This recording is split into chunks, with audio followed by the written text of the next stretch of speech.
একজন দৌড়াতে দৌড়াতে এসে আমাকে বলছে যে স্যার ভোট ঘোষণা হয়ে গেছে, আমাদের ওখানে উমুক টিকিট পেয়েছে, এই হয়েছে, সিপিএম এর যত আছে সব ঘোষণা হয়ে গেছে, উমুক টিকিট পেয়েছে, বিজেপির ঘোষণা হয়ে গেছে, উমুক টিকিট পেয়েছে।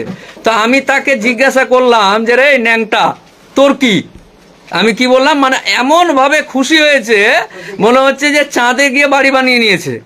মানে জীবনে মাথার ঘাম পায়ে ফেলে 300 টাকা ইনকাম করে, টোটো চালায়, ভ্যান চালায়, ওই দৌড়াতে দৌড়াতে এসে কলকাতা হাইকোর্টের উকিল মোফাক্কেরুল ইসলামকে বলছে যে স্যার ভোট চলে এসছে, টিকিট পেয়ে গেছে।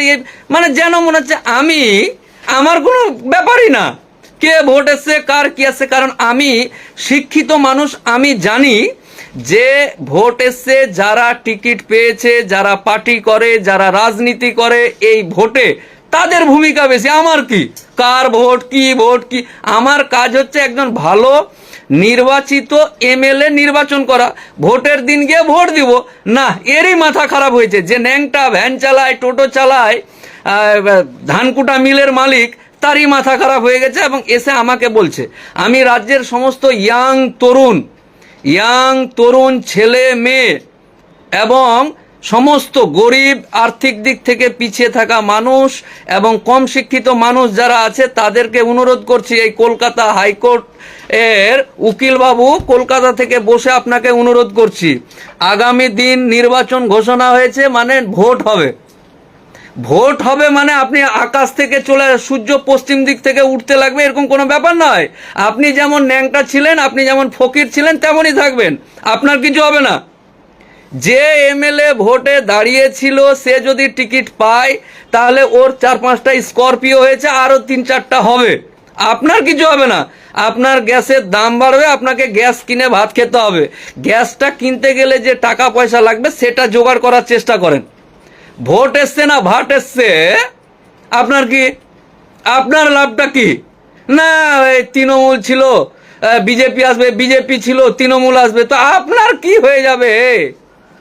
আপনি কে? আপনি অকারণে ন্যাংটা মানুষ। না আমার সাথে দাদার কথা হয়েছে, যে টিকিট পেয়েছে এই 2 মাস খাটলে আমাকে 2000 টাকা দিবে। এই 2 মাস খাটার জন্য যে 2000-5000 টাকা পাবেন, এইটা খাটতে গিয়ে আপনার নিজের লোকের সাথে আপনি ঝগড়া করবেন, আপনি যে পার্টি করেন অন্য পার্টিতে লোকের সাথে আপনি ঝগড়া করবেন, ঝগড়া করে গন্ডগোল হবে। ইলেকশন কমিশন এখন দায়িত্ব নিয়ে নিয়েছে, আপনার উপর কেস হবে। 2 দিন নাচতে নাচতে রাজনৈতিক নেতারা আপনার হেল্প করবে, 4 দিনের দিন আপনাকে চিনতে পারবে না। যেদিনই এই যে এখন যারা ভোটে দাঁড়িয়েছে বা যারা রাজনীতি নিয়ে করবে বা খেলছে, তারা কিন্তু এখন আপনার মানে আপনি কোথায় বাথরুমে যাবেন, বাথরুমে গেছেন, জলটা আছে কিনা আগিয়ে দিবে, জলের নলটা খুলে দিবে, সব হয়ে যাবে এখন। কিন্তু যেই দিনই খেটে খুঁটে ভোটে জিতে এমএলএ যে হ্যাঁ আমি জিতে গেছি, সেই দিন থেকে ওর বাড়ির দরজা লেগে যাবে, কলিং বেলের তার কেটে যাবে, মানে বেল বাজালে আর রিং হবে না। আর এখন দরজা খোলাই আছে, বুঝতে পারলেন তো? পুরা খাওয়া দাওয়া, যদি বলেন চা খান তো আপনাকে বললেন না চা কেন খাবি কেলটু, এই কেলটু চা। যদি আপনার যে ভোটে দাঁড়িয়েছে বা আপনার রাজনৈতিক নেতাকে জিজ্ঞাসা করেন, আপনার ওই দিক দিয়ে যায় তো আপনাকে ডেকে বলবে যে কালু চা খেয়ে নে, কালুয়া চা খেয়ে নে। তো বা আপনি যদি মনে করেন যে দাদা আমাকে চা খাওয়ান, তো ও বলবে আপনাকে মিষ্টি খা, চা কেন খাবি, পেট বোকা, চা খেলে গ্যাস হবে, মিষ্টি খা, তরকারি খা, ভাত খা। আবার ভোট হয়ে গেলেই ওই লোকটাকে আপনি চা খাওয়াতে যাবেন, বলে না ব্যস্ত আছি রে, বুঝতে পারলেন না? আজকে আপনার বাড়ির পাশে যে লোকটা, আপনার বাড়ি বিভিন্ন এলাকাতে বা বিভিন্ন জেলাতে যে লোকটা আপনার মা বা আপনার স্ত্রী যেদিন প্রেগনেন্ট ছিল, সিজারের জন্য কলকাতার পিজিতে হসপিটালে ভর্তি হয়েছিলেন, এর আগের 5 বছর আগে যার পিছনে আপনি মানে সময় দিয়েছেন, পাড়ার লোকের সাথে গন্ডগোল করেছেন, মানে আমাকে জিতাতে আপনি গন্ডগোল করেছেন পাড়ার লোকের সাথে। এবার আমি জিতে যাওয়ার পর যেদিন আপনার বউ প্রেগনেন্ট ছিল, সিজার করার জন্য কলকাতার পিজিতে ভর্তি হয়েছিল, 1 বোতল রক্ত লাগবে, আমাকে আর খুঁজে পাননি, বুঝতে পারলেন না?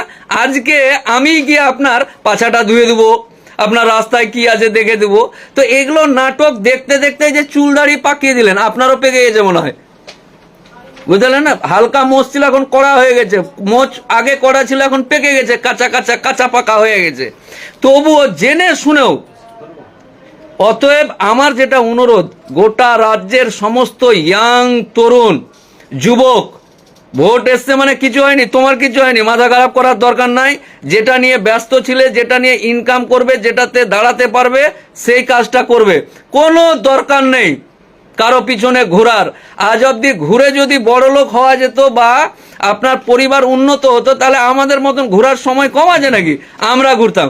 আমি ঘুরি না, তুই ঘুরবি, ধ্যাৎ তেরিকা। আমি ঘুরলে আমাকে পাত্তা দিবে নেতারা, সেটা যে রাজনৈতিক দল হোক, সিপিএম, কংগ্রেস, তৃণমূল, বিজেপি। যার পিছনে আমি ঘুরবো তাহলে আমি লাভ পাবো। এই ন্যাংটা কালুয়া কালঠু, তুই ঘুরলে 20 টাকা ছাড়া কিছু পাবি না। তো আমি এত শিক্ষিত, আমি এত বুঝি, আমি গোটা ভারতবর্ষ ঘুরেছি। আমি রাজনৈতিক নেতার কথাতে উঠবও না, বসবও না, ঘুরবও না। জয় হিন্দ, বন্দে মাতরম, জয় বাংলা, জয় শ্রীরাম কিচ্ছু বলবো না। অথচ আমার ব্যবসা ভালো চলবে, অথচ আমার কাজ চলবে, সবই চলবে। কিন্তু আমাদের এলাকার ছেলে যে দৌড়াতে দৌড়াতে এসে বললো যে দাদা টিকিট পেয়েছে। কোন দাদা রে? তো মনে হচ্ছে মায়ের পেটের ভাই, একটা পেট থেকে হয়েছে। যারা গরিব তারা নিশ্চয়ই মানুষকে সম্মান দিতে জানে, ভালোবাসা দিতে জানে। তারা দাদা টিকিট পেয়েছে বলে খুশি, কিন্তু ইলেকশনের পর, জিতে যাওয়ার পর ওই দাদা তাকে গরিব বলে বাড়িতে ঢুকতে দিবে না। বাড়িতে ঢুকতে দিল, বলবে বাইরে দাঁড়া, আসছি। বাড়িতে গিয়ে চেয়ারটা টেনে বসতে দিবে না। বুঝতে পারলেন না? সালাউদ্দিন বা যারা ভিডিওটা দেখছে, শেয়ার করে দাও, পুরা শেয়ার করে দাও। এলাকার কোনো লোক, আমি ঘুরি না, তুই ঘুরবি, আচ্ছা। একজন লিখেছে, নিশ্চয় এগুলো বোকা নাকি? মানে ভোট ঘোষণা হয়েছে না কি হয়েছে, দেখেন কালো কোট পরে ব্যবসা করছে। আমার সামনে অনেক লোকজন বসে আছে, ইনকাম করব, টাকা কামাই করব, এই করব, সেই করব, জাকাত বের করতে হবে, জাকাত বের করেছি, লোকজনকে দান করতে হবে, কে গরিব আছে, কই আছে, কারো এই সেলাই মেশিন, এগুলো। আর ওরই ন্যাংটার কালটুর মাথা খারাপ হয়ে গেছে, ভোট ঘোষণা হয়ে গেছে। বাপরে, ভোট ঘোষণা হয়ে গেছে, ভোট ঘোষণা হয়ে মানে বুঝতে পেরেছেন কি বলতে চাইছি? অতএব কেউ মাথা খারাপ করার দরকার নাই। কোনো রাজনৈতিক দলের গোলামি করার জন্য তোমার জন্ম হয়নি। ভোট দিতে হয়, ভোট দিবা, এবং ভোটটা যে যে পারবে, যে কোনো রাজনৈতিক দল, যেকে মনে হবে যে এই পার্টিটা বা এই দলটা ঠিক আছে, এই লোকটা এমএলএ হলে আমার এলাকার উন্নতি হবে। আজ অবধি যেহেতু হয়নি, মনে হয় আপনার হঠাৎ করে যদি মনে হয় যে এই কালুয়াকে ভোট দিলে আমার এলাকায় উন্নতি হবে, এলাকার উন্নতি নিয়ে যদি রাজনৈতিক নেতারা ভাবতো, তাহলে তো তাহলে তো খেলা হয়ে যেত। খেলা হবে না। ওই আপনাকে ভ্যান চালাতেই হবে, ওই আমাকে কালো কোট পরে ওকালতি করতে হবে, ওই যা আছেন তাই করতে হবে। অতএব বেশি মানে দৌড়াদৌড়ি। তোমার সাথে কিছু কথা আছে ইম্পর্টেন্ট, দাঁড়া, এখন বড় ইম্পর্টেন্ট কথা চলছে। আমার রাজ্যের ভাইরা আমার খুব কাছের এবং আপেন। মানে আপনি কি করেন? সিপিএম করেন, কোনো আপত্তি নাই, করুন না, কিন্তু মাথা খারাপ করিস না ভাই। আপনি কংগ্রেস করেন, করুন, কোনো ব্যাপার না, কিন্তু মাথা খারাপ করে সুগার প্রেসার বাড়িয়ে নিস না। এই যে আপনি বিজেপি করেন, কিন্তু মাথা খারাপ করে সুগার প্রেসার বাড়িয়ে প্রতিবেশীর সাথে গন্ডগোল করবি না ভাই। একজন উকিল হিসাবে আমি বলছি, আমাদের কাছে এখানে প্রত্যেকদিন এসে লোকজন কাঁদে যে ভোটের সময় উমুক করেছিলাম, গাড়ির কাঁচ ভেঙে দিয়েছিলাম, জানলা ভেঙে দিয়েছিলাম, উমুক করেছিলাম, নেতাকে জিতাতে। তার নেতারা দুদিনের পর ওই কেস চলবে 22 বছর, আর নেতারা দেখবে দুদিন, তাহলে মানে বাকি 21.5 বছর তোমাকে নিজে দেখতে হবে কেসটা। বুঝতে পারলেন না? আচ্ছা, আপনি তৃণমূল করেন, ঠিক আছে, মাথা খারাপ করার দরকার নাই, ভোট দেওয়ার আছে, দিবেন। পার্টি করেন সুষ্ঠু সুন্দরভাবে। মানে আপনি বিজেপি করেন মানে তৃণমূলের সাথে গন্ডগোল করার দরকার নাই, আপনি তৃণমূল করেন মানে বিজেপির সাথে গন্ডগোল করার দরকার নাই, আপনি সিপিএম করেন মানে পার্সোনাল ব্যক্তিত্বর সাথে গন্ডগোল করার দরকার নেই। কোনোভাবেই সুসম্পর্কটা নষ্ট করবেন না, সুসম্পর্ক নষ্ট করবেন না। এই সম্পর্কগুলো খুবই, আচ্ছা ধরুন আপনি আমাকে যতই ভালোবাসেন, একবার যদি আপনি গাল দিয়ে দেন আমাকে, তাহলে ওই গালটা আমার মৃত্যুর আগের দিন পর্যন্ত মনে থাকবে। শামসি কলেজে পড়তাম মালদায় আমি, বুঝলেন, তখন আমি কংগ্রেসের ছাত্র পরিষদ করতাম। এসএফআই এর এক লিডার এসএফআই এর এক লিডার আমাকে শামসি কলেজে, তখন চারিদিকে প্রিয়রঞ্জন দাস মুন্সি বেঁচে ছিল, শামসি কলেজে পড়তাম, ছাত্র পরিষদের লিডার ছিলাম আমি, 4-5 জন ছিল, তার মধ্যে আমি একজন। আর তখন এসএফআই এর সব ইউনিয়ন, তো এসএফআই এর নেতারা আমাকে পুরো ক্যান্টিনে ধরে একদিন এরকম করে ঘুরে দেখলাম, 3-4 জনের চেহারা দেখলাম। তো ওই 3-4 জনের চেহারা আজ অব্দি আমার মনে আছে। তখন মোচ গাজেনি, এখন মোচ পাকতে লেগেছে, তবুও মনে আছে। কারণ যে কোনো মানুষকে আপনি যদি আঘাতজনিত কথা বলেন, আপনি যদি আঘাত করেন, তাহলে ওটা ভুলবে না। এবার ওই 4 জনের মধ্যে একজনকে 3 বছর পর আমার এলাকাতে পেয়েছি। এসএফআই এর সময়, কলেজে পড়ার সময় যে গন্ডগোলটা হয়েছিল, ওই গন্ডগোলে মুখটা ঘুরিয়ে যাকে চিনতে পেরেছিলাম 4 জনকে, তার মধ্যে একজন দেখছি আমার বাড়ির পাশে ঘুরে বেড়াচ্ছে। বুঝলে না কি, একবারে এই করে দেওয়া যেত, কিন্তু না, আমি আজকে যদি ওকে এই করে দিতাম, তাহলে ও ফের 3 বছর পর আমাকে দেখতো, তখন ও ফের আমাকে, মানে এই করি, বেঁচে আছি মানে ঝগড়া গন্ডগোলই করতে থাকি নাকি। অতএব ঝগড়া গন্ডগোল কোনো কিছুর ব্যাপার নেই। ইলেকশন ডিক্লেয়ার হয়েছে, ভোট হবে, এটা নর্মাল জিনিস। একজন এমনভাবে করছে ফেসবুক আর সোশ্যাল মিডিয়াতে, মনে হচ্ছে যে বাপের জন্মের প্রথম এই ভোট হচ্ছে নাকি। কিচ্ছু হয়নি, নর্মাল জিনিস। সূর্য যেমন উঠছিল তেমন ডুববে, যেমন পৃথিবী চলছিল তেমন চলবে, আপনার কিছু হয়নি। আপনার দায়িত্ব, আপনি কেলটু মানুষ, গিয়ে ভোটটা টিপে দিলেন, যেটাকে ভালো লাগলো সেটা। বাকিটা কেউ আপনার জামাইবাবু না, কেউ আপনার দুলাভাই না, কেউ আপনার শালাবাবু না, আপনি নেতারা, বুঝতে পারলেন। তাই সকলেই ভালো থাকুন, সুস্থতা বজায় রেখে সুন্দর সুষ্ঠুভাবে আপনি যেই রাজনৈতিক দল করেন না কেন, কোনো আপত্তির ব্যাপার নাই।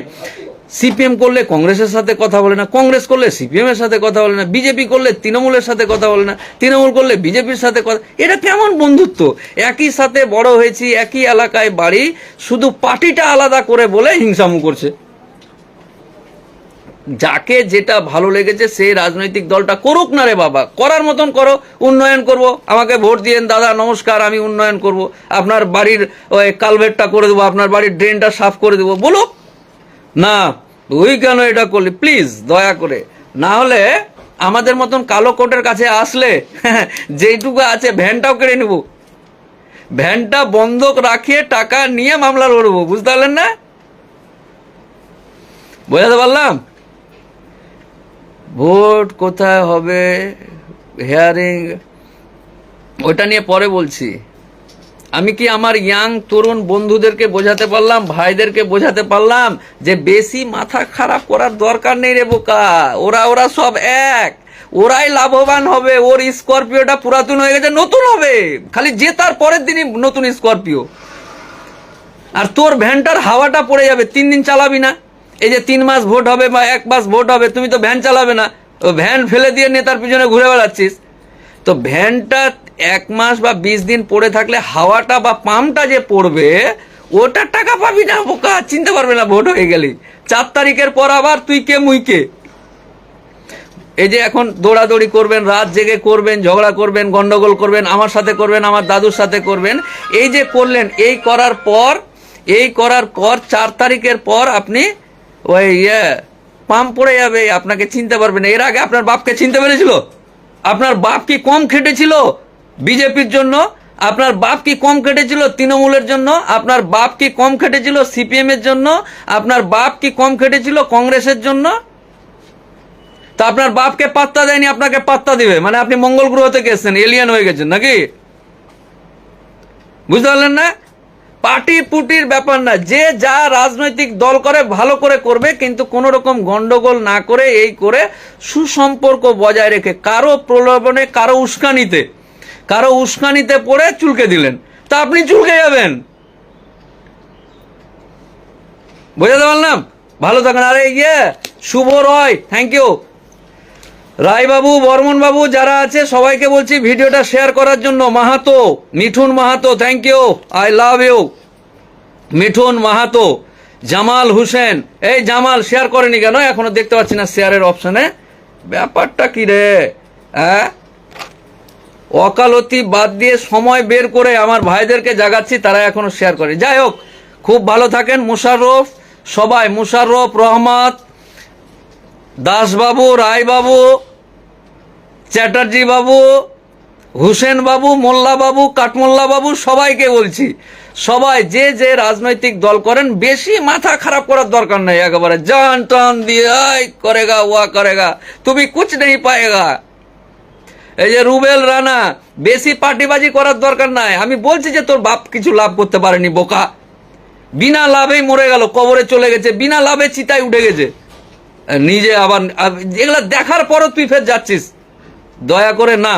আচ্ছা, যদি বলিস যে না আমার বাপ কোনোদিন রাজনীতি, একজন প্রশ্ন যদি করে যে আমার বাপ কোনোদিন রাজনীতি, তোর জেঠু করেছে দেখ না, তোর জেঠুকে পাত্তা দেয় না কেউ, এখন সাইকেল নিয়ে গেলেও পাত্তা দেয় না। অথচ ওই জেঠু সিপিএম করার জন্য, কংগ্রেস করার জন্য, বিজেপি করার জন্য 7টা মামলা খেয়ে বসে আছে।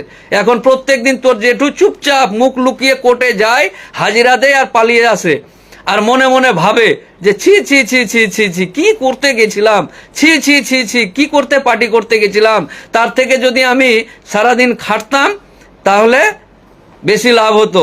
আসমাউল হোসেন, বাম হাতে এক থাপ্পড় মারবো না এরকম করে, যেখানে ধরবো 5 কেজি মাংস উঠিয়ে নিব রে। কমেন্ট করার আগে চিন্তা ভাবনা করে কমেন্ট করবি, নালে এক বাম হাতে চড় মারবো তো যেখানে ধরবো 5 কেজি মাংস উঠিয়ে নিব একবারে। ভুলে গেছিস কে কথা বলছে?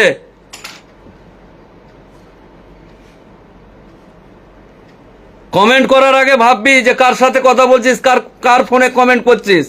পছন্দ লাগবে না বেরিয়ে চলে যাবি, উল্টা পুল্টা কমেন্ট করবি। তোর আজকেই আমি তোমাকে ওপেন বলছি, 1 সেকেন্ডের মধ্যে তোমার আইডিটা নিয়ে দিব, রাত 2টার মধ্যে লকআপে গিয়ে বসে থাকবি। দিস ইজ মোফাক্কেরুল ইসলাম। আজকেই এক্ষুনি লিঙ্ক বার করে, কমেন্টটা বের করে, লিঙ্কটা বার করে সাইবারে দিব, ঠিকানাটা নিব, ওসিকে ফোন করব, রাত 2টার মধ্যে লকআপে বসে থাকবি। বোর সাথে ঘুমাতে পাবি না, ইয়ার কি মারার জায়গা বাজ না।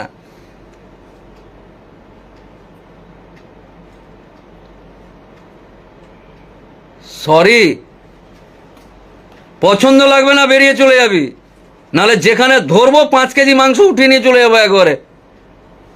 অপারেশন করে মেকআপ হবে না, জায়গাটা দাগ থেকে যাবে 5 কেজি মাংস উঠানোর। যাই হোক, ভালো থাকুন, পরে আবার কথা হবে।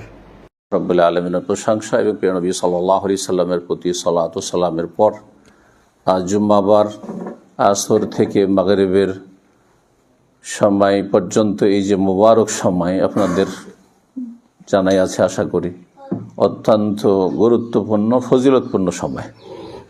জুমার দিনে এমন একটি মুহূর্ত রয়েছে যে সময় রব্বুল আলামিন তার বান্দাদের জন্য রহমতের দরজা খোলা রাখেন। যা কিছু চাইবে ইল্লা আতাহু ইয়াহু, তা অবশ্যই পাবেন। সুতরাং এক তো মোবারক মজলিসে আছেন, কোরআন সুন্নাহর মজলিস, মজলিসের জিকির, সবচাইতে মোবারক মজলিস, এর চাইতে ভালো মজলিস কোথাও হতে পারে না। ইলমের মজলিস, যেখানে কাল আল্লাহ কাল রসুল, ওহির কথা আলোচনা করা হচ্ছে, এবং মোবারক সময় এই জুমাবারের শেষ হতে যাচ্ছে, যত শেষ দিকে যাচ্ছে তত বরকতপূর্ণ সময়। এই সময়ে যেমন দিনের কথাগুলি শুনবেন, ইমানি জজবা নিয়ে শুনবেন, যাতে করে আমলের তৌফিক হয়, আল্লাহ যেন তৌফিক দান করেন, এবং তার সাথে মনে মনে জিকির আজকার করতে থাকবেন, দোয়া করতে থাকবেন দুনিয়া এবং আখেরাতের কল্যাণের জন্য।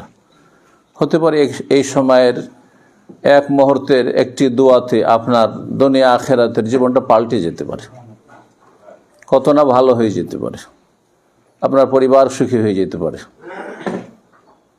অনেকের মানসিক অসুস্থতা রয়েছে, শারীরিক অসুস্থতা রয়েছে, পারিবারিক অশান্তি রয়েছে, সামাজিক অশান্তির তো শেষ নেই, বিভিন্ন পর্যায়ে অশান্তি রয়েছে, সব জায়গায় অশান্তি। জাহার আল ফাসাদু ফিল বাররি ওয়াল বাহরি বিমা কাসাবাত আইদিন নাস, মানুষের পাপাচারের কারণে জলে স্থলে সব জায়গায় অশান্তি বিরাজ করছে। এই অশান্তির মাঝে ভালো মানুষের বসবাস করা যেন জাহান্নামে বসবাস করার মতো। হাদিসের ভাষায় যদি বলেন কাল কাবেদ আলাল জামর, সেই যুগ চলে এসছে। ঈমান ইসলামকে ধরে রাখা, জান্নাতের পথে থাকা হচ্ছে হাতে আগুন নিয়ে থাকার মতো। আল্লাহ যেন তৌফিক দান করেন, আল্লাহ যেন সহজ করেন, এবং আল্লাহ রাব্বুল আলামিন জান্নাতের পথে আমাদেরকে যেন অবিচল রাখেন, ইস্তেকামা দান করেন।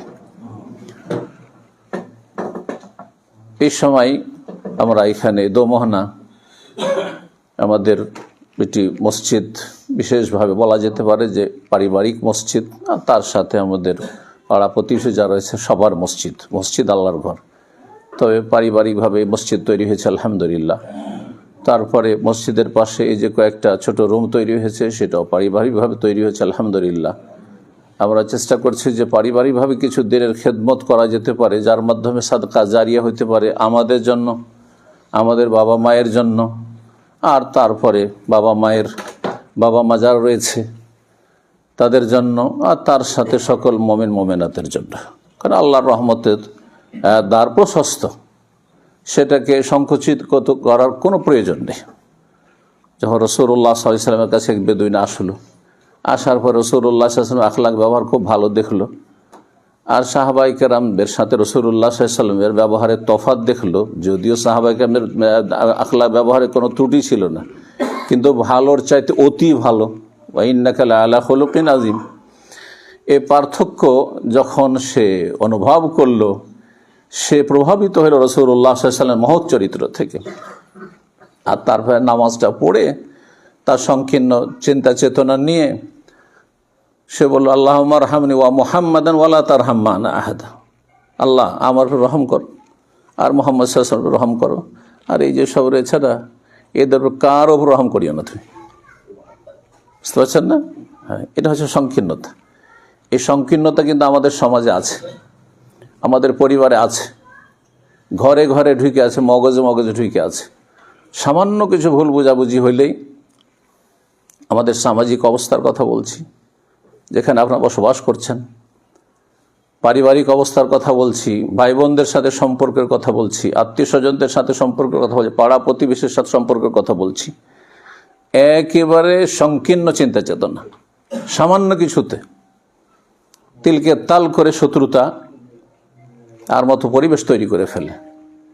তো এমনটা কিন্তু একটা জাহেলের কাজ, একটা অজ্ঞ মানুষের কাজ, একটা আমলদার ভালো মানুষের কাজ নয়।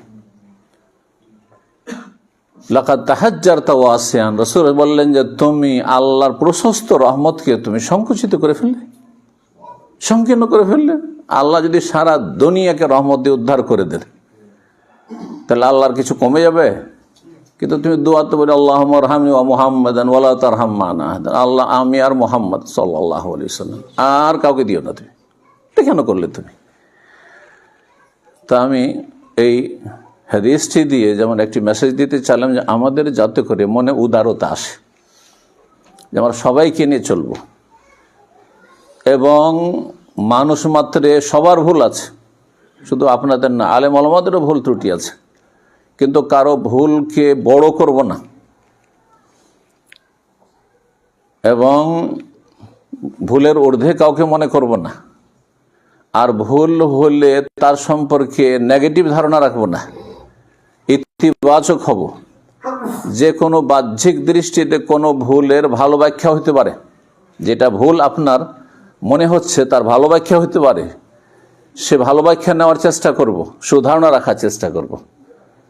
এবং তার সাথে যে কথাটি প্রসঙ্গে বললাম সেটা হচ্ছে যে এসব যে দ্বীনি কাজের জন্য উদ্যোগ, এতে আল্লাহ যেন সবার মাগফিরাত করেন, সবাইকে যেন উত্তম প্রতিদান দান করেন, প্রতিটি মোমেন মোমেনাতকে, বিশেষ করে এলাকাবাসীকে, বিশেষ করে দোমোহনাবাসীকে আল্লাহ রাব্বুল আলামিন, আর যারাই এখানে সৎ পরামর্শ দিয়ে এবং যে কোনো রকমের সহযোগিতা করে, সময় দিয়ে, শ্রম দিয়ে, পরামর্শ দিয়ে, যে কোনোভাবে সহযোগিতা করবে, বরং পাশে বসে সহযোগিতা করবে, একটা কথা বলে উৎসাহিত করে সহযোগিতা করবে। যারা এখানে থাকবেন, হয়তো আমরা এখানে থাকবো না, বিশেষ করে আমি তো আপনারা জানেনই বাইরের মানুষ, যদিও এখানকার মানুষ কিন্তু বাইরেও, তো তো তার মধ্যে মাঝে মধ্যে হয়তো আসবো, আর আসলে ইনশাআল্লাহ তাআলা এখানে যেহেতু আমার বাড়ির পাশে, এতে তো অবশ্যই আমাকে সময় দিতে হবে।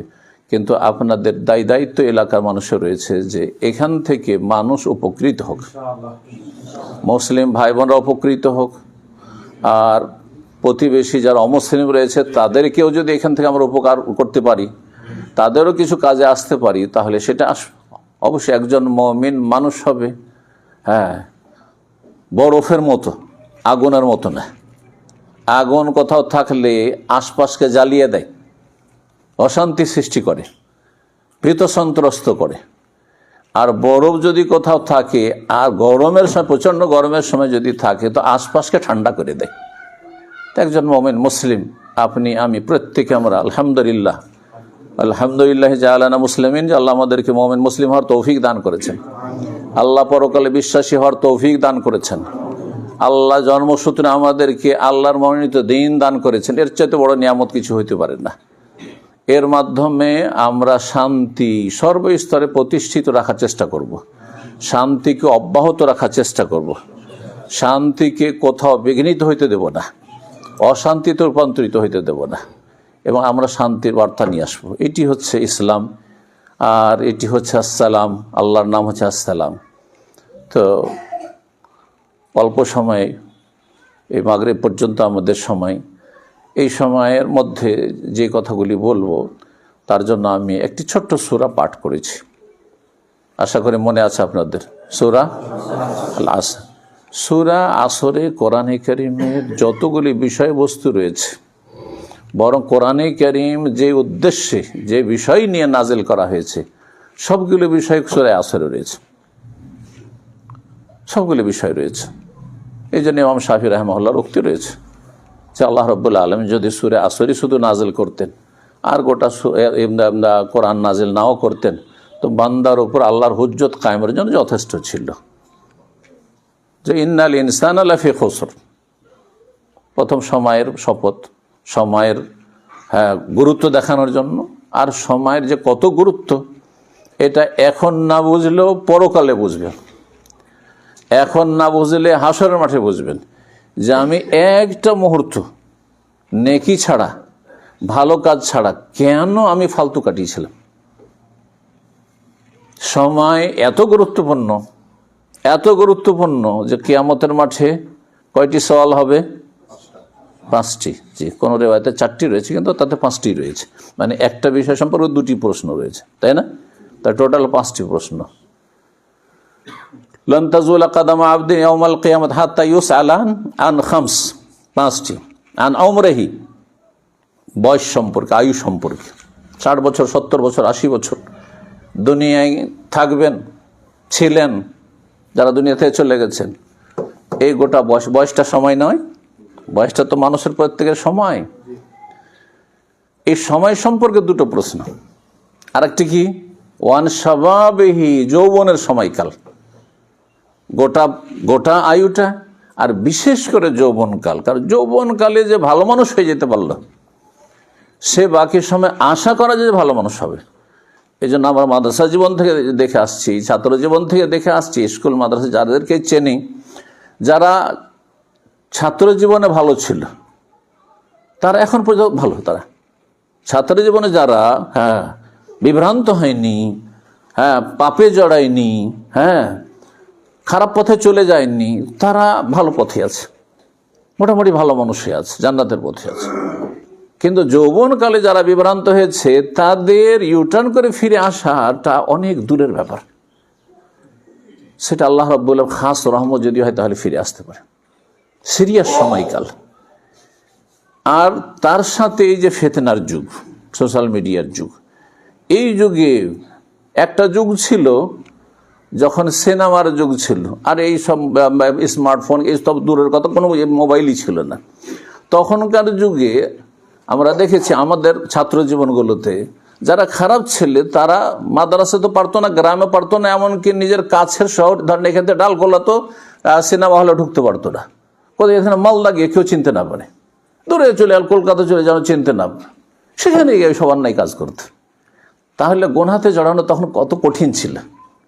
কিন্তু এখন নিজের রুমে ঢুকে যত রকমের নোংরামি করে জাহান্নামে চলে যাচ্ছে।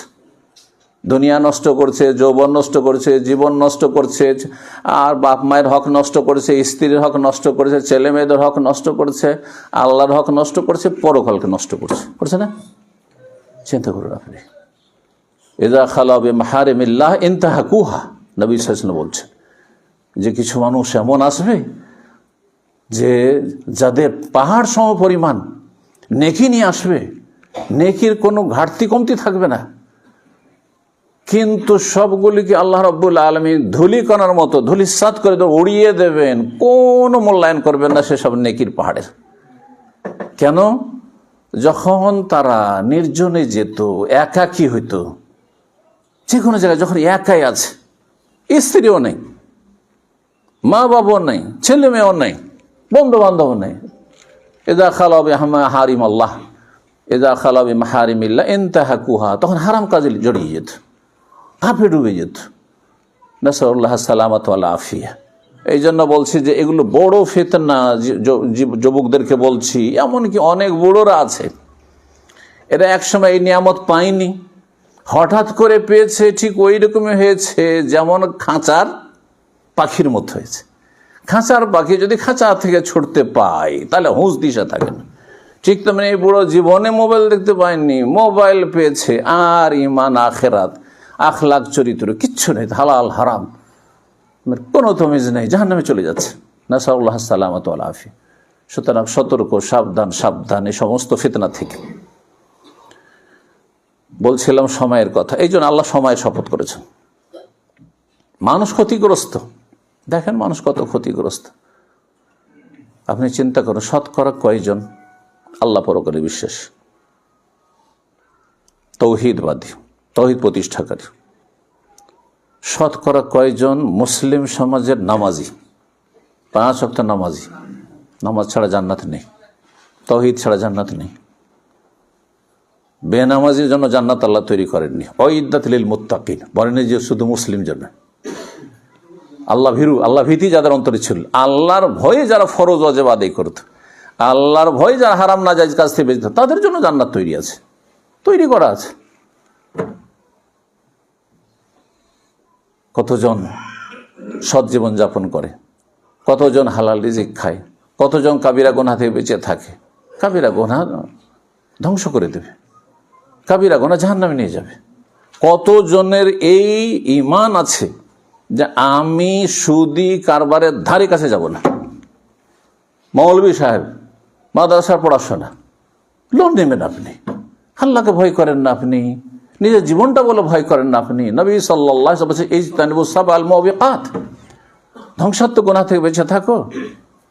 আকলুর রিবা, সুদি কারবারের সাথে জড়ানো তোমাকে ধ্বংস করবে, তোমার পরিবারকে ধ্বংস করবে, তোমার ছেলে মেয়ের ভবিষ্যৎকে ধ্বংস করবে, তোমার রিজিককে ধ্বংস করবে, তোমার জান্নাতকে ধ্বংস করবে, কিচ্ছু লাভ হবে না। কি করবে এইসব পয়সা দিয়ে? কি করবে এইসব পয়সা দিয়ে? হারাম উপার্জন করে কখনো নেক সন্তান দিতে পারবেন না উম্মতকে। আও ওয়ালাদিন সালেহিন ইয়াদুল্লাহ, ওই সব সন্তানই কাজে আসবে যদি সে কমপক্ষে সলে হয়। যদিও মুসলে হলে আরো ভালো ছিল আপনার জন্য, বরং আরো আপনার পরিবার, আপনি, আপনার সমাজ আল্লাহর আযাব থেকে নিরাপদ ছিল। সূরা হুদ রব্বুল আলামিন ইরশাদ করেছেন ওমা কানা রাব্বুকা লিইহলিকাল কুরা বিযুলমিন ওয়া আহলুহা মুসলিহুন। তোমার রব এমন নন লিইহলিকাল কুরা বিযুলমিন, যে কারো পাপের কারণে পাপ থাকতে পারে সমাজে, ব্যক্তি জীবনে পাপ থাকতে পারে, কিন্তু পাপ যদি কিছু থাকে কিন্তু সীমিত আকারে থাকে।